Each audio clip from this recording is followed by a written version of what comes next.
Chapter 2 is what we're going to talk about today, and I want to stress that Chapter 2 is the most important chapter in this text. It introduces you to the rules of debits and credits, chart of accounts, 2-column journal, a 4-column ledger, T accounts, and the trial balance. Chapter 2 is going to be what builds the foundation for all the things that you're going to learn in the accounting principles through all the other chapters. Unlike many other college courses, it's going to be impossible for you to understand Chapter 3 and beyond if the principles of Chapter 2 are not mastered. So my advice to you is to seek help immediately if you begin to struggle with this course content in Chapter 2. Remember that we have the accounting lab available in Spruce 133. In that accounting lab, we have peer tutors there. You can also look in Moodle for my office hours so that you can send me emails or call me or anything like that. And please don't forget about all the additional study tools that are in Cengage Now that I talked about in one of my previous videos. So accounting is best learned by actually doing, and so this is when the homework and the practice problems come into play, and also those additional practice things that are in the study tools tab. So you're going to need to work these exercises to help grasp any of the content that's in this chapter. So we have a few objectives in Chapter 2. There are a total of 5 objectives, but we are really only going to focus on the first 4. So we'll start with Objective 1. Describe the characteristics of an account and a chart of accounts. Accounts are used to record business transactions. An account is simply a record of all the increases and decreases in a financial statement item. And one of the best ones or easiest ones to understand is cash, because we all deal with cash. So an account is like your checking account at the bank. And you're going to record everything that goes in and goes out of that account, that cash account. So how your cash increases and decreases. The difference with accounting is that we have multiple different types of accounts. We do not only deal with just cash, we deal with supplies or accounts payable or accounts receivable that we learned about in the previous chapter. So a group of accounts is called a ledger. Okay. So only very small enterprises will have few transactions, and they could use the accounting system that we illustrated in Chapter 1, but there are very few businesses that would be able to use that system. Most businesses would need to use a different type, which we're going to talk about in Chapter 2. So we're kind of growing our knowledge of accounting here. So the first thing that we're going to look at is a T account. T account is, again, not really used in everyday business, but it is used to help understand the way that accounts work. So it's a very good starting tool, kind of like our accounting equation was in the previous chapter. So a T account has a title, and it would be cash or supplies or accounts payable or accounts receivable at the top. The left side of every single T account is going to be the debit side, and the right side is going to be the credit side. First thing that we need to know is that debit does not mean increase, credit does not mean decrease. It changes for each type of account. What will a debit do and what will a credit do for that individual account? So each T account has a name as well as a normal balance side. So this is kind of what the cash T account looks like for our business that we had, Net Solutions, in the previous chapter. So when we look at the things that increased cash, that's on the debit side, and the things that decreased cash were on the credit side for this account. When we net the two sides together, we end up with a larger debit side, so our balance is listed on the debit side.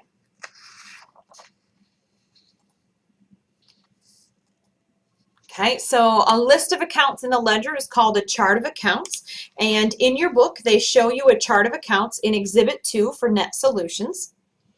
That we list the chart of account in order that the accounting equation is. So assets are first, liabilities, stockholders' equity, and then we break our stockholders' equity down into revenue and expenses.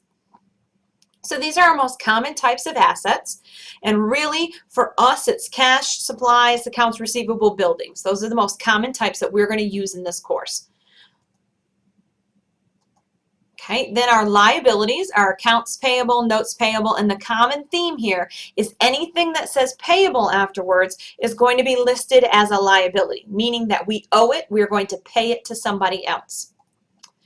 Stockholders' equity, within stockholders' equity we have dividends, and we have to remember that those dividends will decrease our stockholders' equity.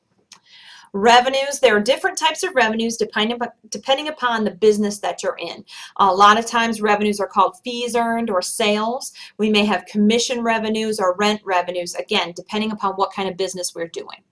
And then expenses, again, we could have, depending upon the business, and every business will be different, the types of expenses they have. The great thing is the common theme is the last word is always expense. So we're always going to know with whether an account is going to be classified as an expense or not. And that is our chart of accounts for Net Solutions that's listed in your book. We give them numbers to make it our life easier so we don't always have to write out the word cash. We leave room for growth. So we notice we did 11, 12, 14. We didn't do 13, 15, 17. So we leave some room for growth there.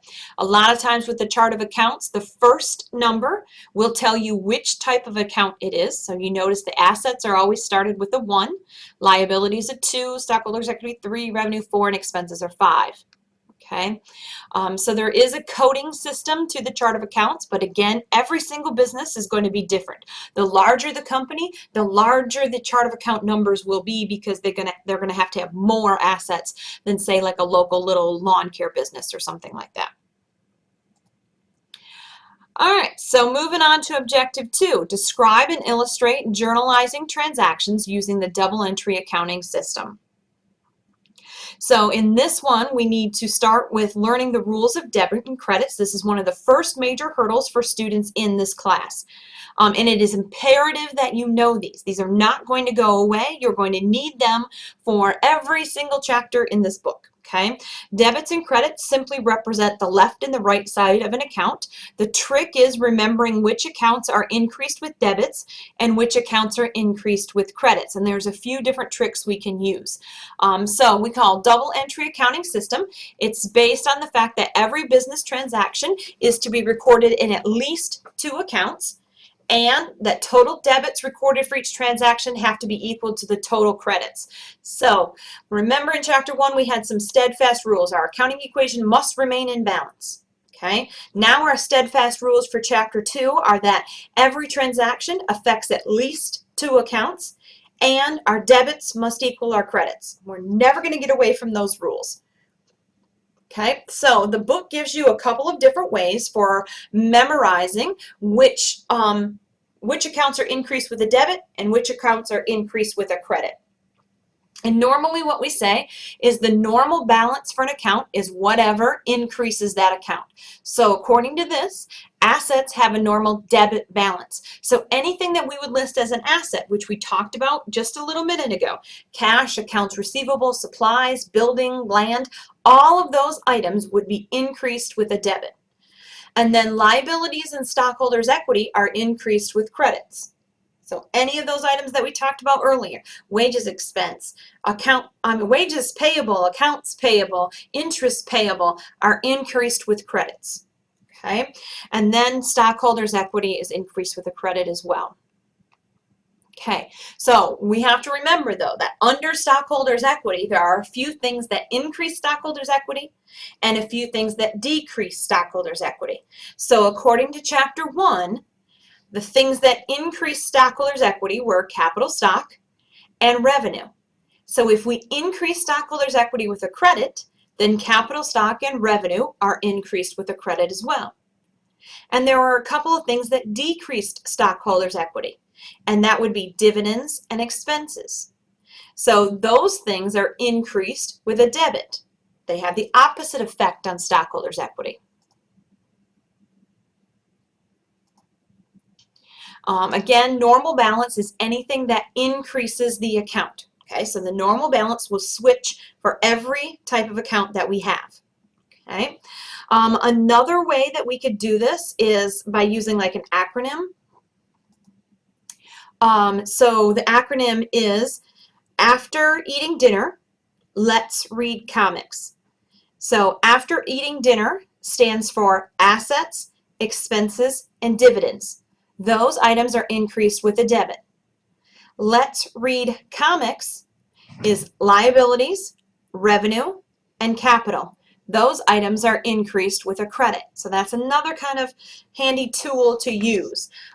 This Exhibit 3 in your book is also extremely valuable in helping you to determine which one is what's the normal balance for an account. And I might actually take this and write this out, and then under the assets section I would list different types of common assets like cash, accounts receivable, land, buildings, supplies, and then under liabilities I would list common types of liabilities, accounts payable, wages payable, okay? Under our revenue account, fees earned, sales, those types of things, and then of course under expenses.